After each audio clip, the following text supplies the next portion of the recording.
When you sign on to work for Marshall Island Shipping Company, of course we need a contract. This gives you an idea of the responsibilities and your duties. And the contract looks a little bit like this. A lot of small letters. And here will be the name of all the crew members. The date of birth, the place of birth, what island you're from, Martian Island seafarer's book number, then your address, next of kin, anybody to contact in case of emergency, date and place, wages commence. Yeah, so the start of your wages, when will you get paid? Capacity, assistant engineer, the wages per month, day and annual paid leave, so how many days per year you get paid leave, the minimum days of paid leave per year, date and place, sign on. So you sign on Wooligadog Majuro. The date September 2024. Your signature, the signature of the captain, the date and place, signed off for the articles, your signature again, and of the master. So this part is only, this part is when you start the voyage, and this part after you finish the voyage. Then you can calculate how many days for your seaman's book.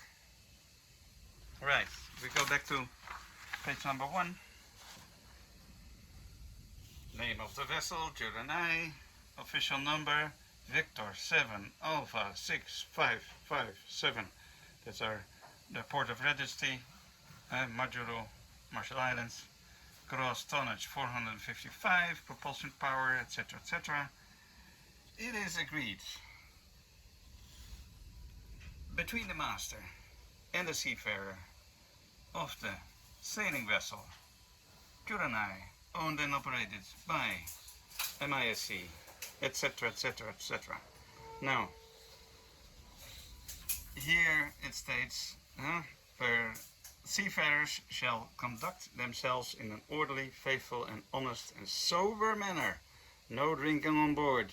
This means sober. No alcohol allowed. How about orderly? And then orderly, yeah? No smoking unless you're allowed to go smoke. Just ask. Faithful, always tell the truth. Honest, yeah? That's very important. And shall be all times be diligent in their respective duties and obedient to the lawful commands of the master. This basically means that you always follow the word of the master. If there's any command, you just do what the captain says. Afterwards you can ask questions. Listen, captain, you asked me to do this, but I have a question. Yeah, and later he can explain. Or of any person who shall lawfully succeed with her and the superior officers. So also if the captain is not on board, one of the other senior officers will take command. So always follow the order. Yes, Mr. Mate. Aye, sir, captain. It also states that it's only relating to the vessel, its stores, and the cargo. So he can ask you, hey Joe, go and wash my private car. No. Only relating to the vessel, the stores, and the cargo. The stores are the provisions, are the grease, the oil, the fuel, etc. You cannot just take it at home or to home. That's a serious violation. This is belonging to the vessel. In consideration of the service to be duly performed, the master agrees to pay the undersigned seafarers, you, the wages. That's your salary, right? Then wages shall commence no later than on the day specified and agreed in the articles as in the other page, that is the start date of the contract, or at a time of presence on board for the purpose of commencing work. So as soon as you start, as soon as you present yourself on board, that is commencing work, right? Whichever first occurs. So as soon as you set your first step on board of the ship, then you can get paid. Sometimes it takes a little bit longer. You have to take care of the safety on board, the familiarization, and it takes some time before you actually start working. But all this time counts for you to get paid. And it shall terminate or stop on the day of discharge or termination of these articles. These articles means the whole contract. Here it says articles. So as long as you follow the articles, you will get paid. Number 3, seafarers are entitled to receive on request in local currency from the master 1/2 of the balance of base wages. So that means basically if you ask for it, you can ask the captain half of your base wages, monthly wages, as you might need it to stock up for cigarettes or whatever. Then every intermediate port. So it's payable at every intermediate port where the vessel shall load or discharge cargo before the end of the voyage. So every time the ship stops somewhere, you can ask, can I have some money? I want to buy some sweets or a beer. Yeah, only in the evening, of course, after work, but not more than once any 10-day period. So maximum 10-day period, you can get half as a upfront. Number 4, a portion of such seafarer's earnings may be allotted to seafarer's spouse. This is your wife. So the MISC can choose to pay half to you and half to your wife. This is just to prevent that people get drunk and they come home and there's no money left. Yeah, because it's for your wife, your children, your grandchildren, parents, grandparents, brothers and sisters, or to a bank account in the name of the seafarer. Yeah, so that is just to make sure that the family is okay. That makes sense, doesn't it? That's clever. Then number 5, any seafarer who is put ashore at a port other than one where he or she signs off these articles, and who is put ashore for the reasons for which he or she is not responsible, shall be returned as a seafarer or otherwise, but without expense to him or her. So this is important. Say you sign up in Honolulu, we're sailing to Hawaii, and then Honolulu says the captain, well, thank you for your services, you can go home now. So that is that's all nice and well, but the one who's paying for your ticket is MISC. Only when it's here what it says, for which he is not responsible. Yeah? So if you are caught drunk and you cannot do your watch and you're being fired, that means you're being put on shore in Honolulu and you have to find your own way home, pay for your own ticket. Yeah? Then it is also said that so to the port at which he or she is engaged, or where the voyage commenced, or to a port of the seafarer's own country. The other ports agreed upon between the seafarer and the ship owner or the captain. However, in the event such seafarer's contract period of services has not expired, the ship owner shall have the right to transfer him or her to another of the ship owner's vessels. Yeah, so say we go to Fiji, then you might be asked to help out on the refit of the vessel, but you might also be asked to go home using another of MISC vessels who happens to be in Fiji. So you go back on one of the other boats. Number 6.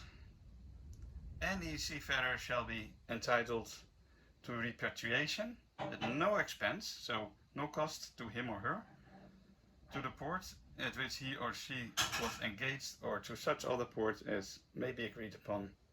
The following conditions. A. When the period of employment is terminated, so the end of the contract, by reasons of completion of the voyage. So you sign up for a voyage, not for a period of time. That is very important. B. Upon the termination of seafarer's employment agreed by the seafarer for justified reasons. There could be reasons out of your command, say there is physical violence on board and you do not agree and you protest, and that's when you can ask for to be relieved from your functions. Then they will send you home and you don't need to pay for that. C. Upon the termination of employment by the ship owner, due the seafarer no longer being able to carry out his or her duties under his or her employment agreed on, where the seafarer cannot be expected to carry them out in specific circumstances. Right? That means if you get seriously sick or ill or get into the hospital, you can no longer fulfill your duties. That means that the contract will be ended and you will be sent home. Yeah, and the MISC will pay for it. And D, upon the expiration of the seafarer's contracted period of employment. So that is also possible that by the end of the contract you get sent home. Number 7. If any seafarer represents himself or herself to be qualified for a duty which he or she is not qualified to perform, his or her rank or rating may be reduced in accordance with his or her actual qualifications. Yeah, so you present yourself as, yeah, I'm the chief engineer. Okay, welcome on board, you get your contract. Yeah, that's no longer valid when we discover that you're a rating, not a chief engineer. Number 8. Any seafarer may request his or her immediate repatriation on grounds of injury or illness, and such discharge may be granted in the master's reasonable discretion at the next appropriate port. Yeah, so you get hurt on board, then you can ask to be sent home, but only the captain can decide that. You'll be sent off home in the next port of call. Number 9. The master shall give to a seafarer discharge from the vessel, either upon discharge or upon payment of the seaman's wages, the seafarer's identification and record book as issued by RMI administrator.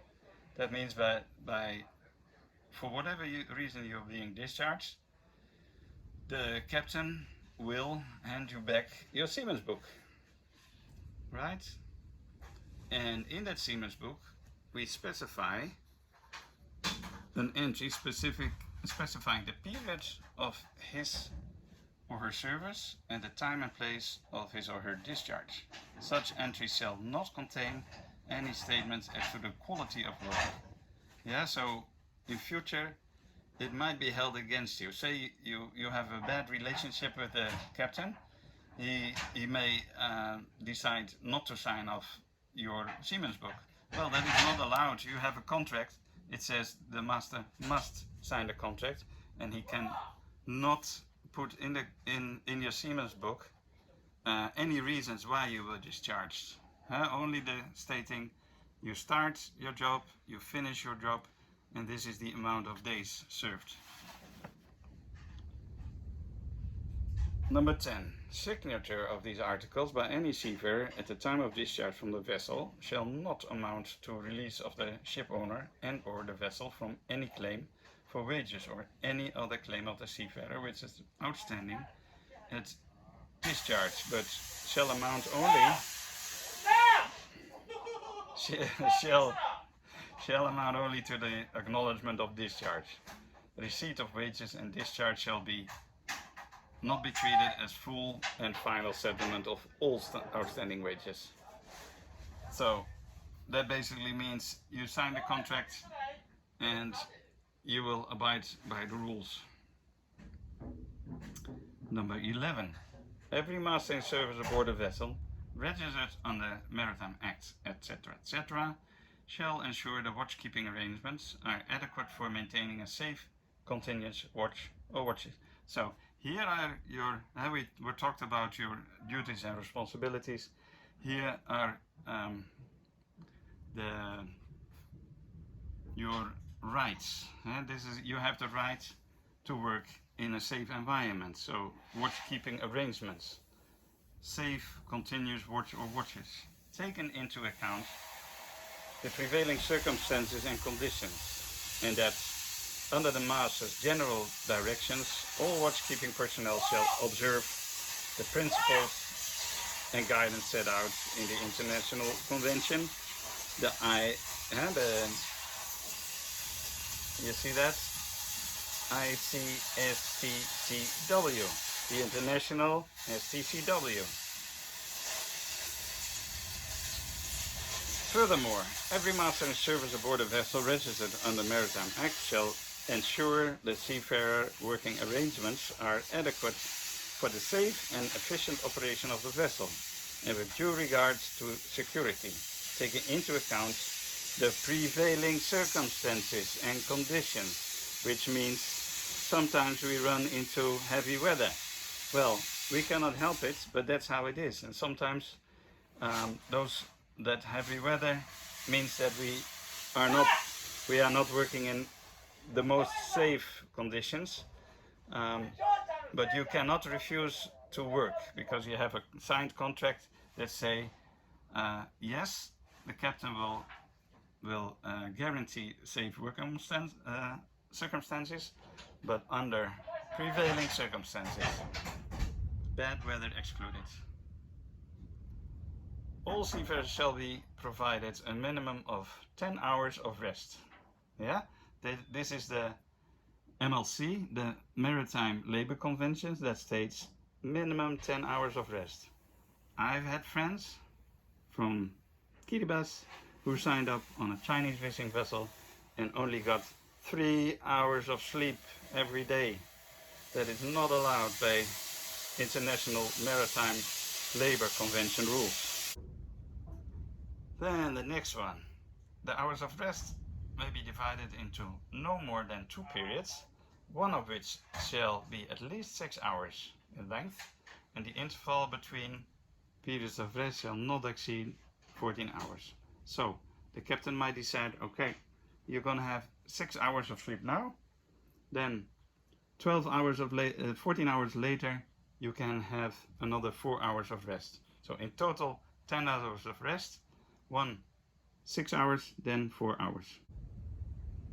Watchkeeping schedules and shipboard working arrangements shall be posted where they are easily accessible on board the vessel. Usually you will see the watch schedule posted in the mess area and on the bridge. The master shall cause the recordation of rest periods of each seafarer, and such record shall be available for inspection. That means that the master will write down how much rest every crew member gets, and he needs to show this to marine inspectors designated by the administrator or an official who is authorized. Okay? Where any applicable collective bargaining agreement provides for exceptions to the limits set forth under paragraphs A and B above, the master shall ensure that a copy of the terms of such provisions are made readily available.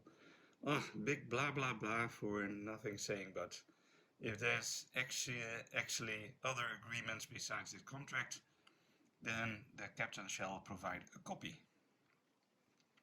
Number 13. Watchkeeping personnel shall have no more than 0.04% of blood alcohol level during watchkeeping duties. Oh, there we go again. Alcohol, huh? A dry ship is very important. Everybody needs to be sober when you're on duty. Watchkeeping personnel shall not consume alcohol within 4 hours prior or before to serving as a member of the watch. Yeah, so 4 hours until 4 hours of the watch, you need to be sober. This shall form part of the mandatory company shipboard drug and alcohol abuse policy. So also other drugs than alcohol, please just don't do it. Yeah, you get into trouble. 14. For the purposes of calculating overtime, normal working hours will, while in port and at sea, shall be 8 hours per day. Okay, that is easy. You're working 10 hours, then 8 hours normal pay, 2 hours overpay. Work performed over and above normal working hours of the day shall be considered overtime and be compensated for at overtime rates as agreed by the seafarer's employment agreement. Yeah, mostly you get a little bit more pay when working during the weekend. However, work performed in excess of normal working hours shall not be compensated at overtime rates when such work is necessary for the safety of the vessel, its passengers, officers, crew, cargo, or for the saving of other vessels, lives of cargo, or for the performance of fire, lifeboat and other emergency drills. So that is not considered overtime, guys. That is just your normal duty to make sure that everybody is safe. Nothing in these articles shall be deemed to impair the right of the master to require a seafarer to perform any hours of work necessary for the immediate safety of the ship. So the captain has the right to ask you to work, even though you already did your 8 hours duty. He can just tell you, we need to finish this this fire drill, for example. Yeah, any safety related persons on board or cargo, or for the purpose of giving assistance to other ships. That's also possible. That there is we're into a salvaging operation, and you just need a few hours more extra work, and that is just normal pay, no overtime. Yeah, especially persons in distress at sea. In the maritime world, as seafarers, we not only have the duty, but we have the responsibility for other people that are also traveling in our area. So if there's somebody in distress, we must help them. It's not a matter of choice, we must help them. Accordingly, the master may suspend the schedule of hours of work or hours of rest and require a seafarer to perform any hours of work necessary until the normal situation has been restored. Yeah, until everything is back to normal, then we go back to the normal schedule. As soon as practicable after the normal situation has been restored, the master shall ensure that any seafarer who has performed work during a scheduled rest period is now provided with an adequate period of rest. We continue with number 16. Seafarers shall keep their respective quarters clean and in order. Yeah, that's what I would suggest doing when you step on board as on a new vessel you sign on. First thing you do, you clean out your quarters, your cabin really well. That makes life easier. No dangerous weapons, narcotics or contraband articles or alcoholic beverages, except as provided by the ship owner as part of the vessel's provisions, shall be brought on board the vessel, nor allowed in the possession of seafarers. So do not hide any illegal substances or alcohol under your bunk. Huh? No weapons either. If so, if you need to, for example, transport alcohol to your family on the outer islands, then you just hand it over to the captain and he will take care of it. you will get back when we arrive. Any seafarer bringing such items on board or having such items in his or her possession on board shall be subject to discharge. You will be fired, and or shall be liable for such fines as the master may direct. So he can even give you a fine, money. And all such items shall be confiscated. He will take away the alcohol or the weapons.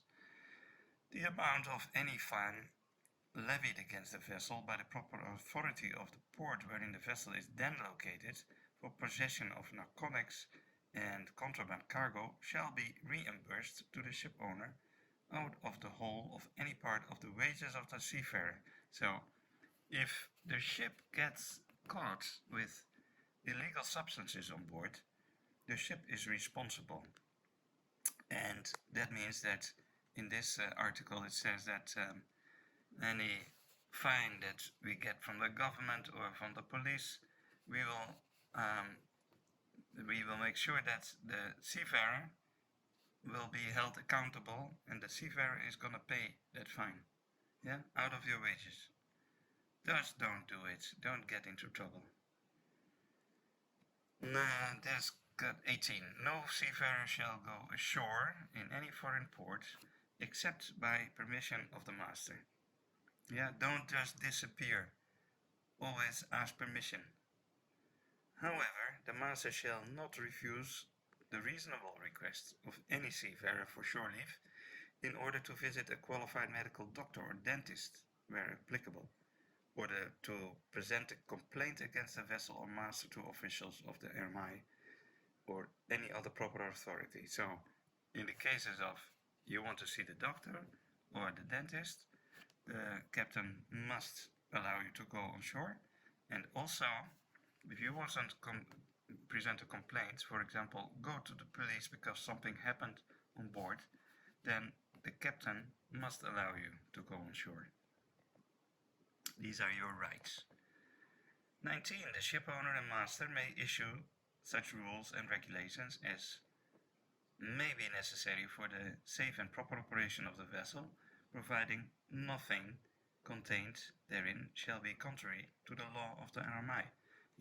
So the master and the ship owner, the CMI, the MISC, can make rules and regulations that are actually not according to the law. Well, that is not allowed. 20. If any seafarer considers himself or herself aggrieved by any breach of these articles, he or she shall represent the same to the master or officer in charge of the vessel in a discreet and orderly manner, who shall thereupon take such corrective actions as the cause may require. So, this does mean that any seafarer, any sailor, he thinks he's being done wrong, or anything in this contract is not right, then you don't come complaining against your friends or the cook or the supercargo. No, you go to the captain or officer in charge of the vessel. If the captain is not on board, you go to the first mate who represent him, and then just very clearly and calmly you explain what is your problem. Is it not according to the contract? Do you not get enough rest? Do you not feel safe? All that shall be done, then taken in corrective action. So then the captain can decide, oh, sorry, I was not aware of this problem. I will take care of it. And from tomorrow on, you will be handed, for example, working gloves or something. Right? Now, 21. The parties to these articles hereby stipulate that the terms and conditions laid down herein shall be subject to the applicable provisions of our Maritime Acts and Regulations. So the parties, that means the ship owners and you, the seaman, they tell that the terms and conditions in this contract, they are applicable to the Maritime Act. Yeah, it's a bit legal, all this. But if you there's any dispute as to these terms or conditions, shall be resolved in accordance with RMI Maritime Act and Regulations and the Maritime Labour Conventions. Yeah, so if you're not, you have a problem with the terms and conditions, then this will be actually made in court of law. You will have to explain why and what are the terms and conditions that not correspond with these lawful regulations. This is very much legal terms actually. It never comes this far. 22. The undersigned seafarer, you, confirms that he or she has been given the opportunity to examine and seek advice on these articles before signing, as well as such other facilities are necessary to ensure that the seafarer has freely entered into agreement with a sufficient understanding of his or her rights and responsibilities. So this is what it states. You are not forced to sign this contract. This is all of your own free will, and you have understood all your rights and responsibilities, and this is why I made this video, because it's very complicated legal talk, a lot of talk, and I want you to understand what you're signing. So if that is all agreed, then you can sign this document, and there will be a date on it, a place on it, and the sign of the master. Okay, thus far your contract.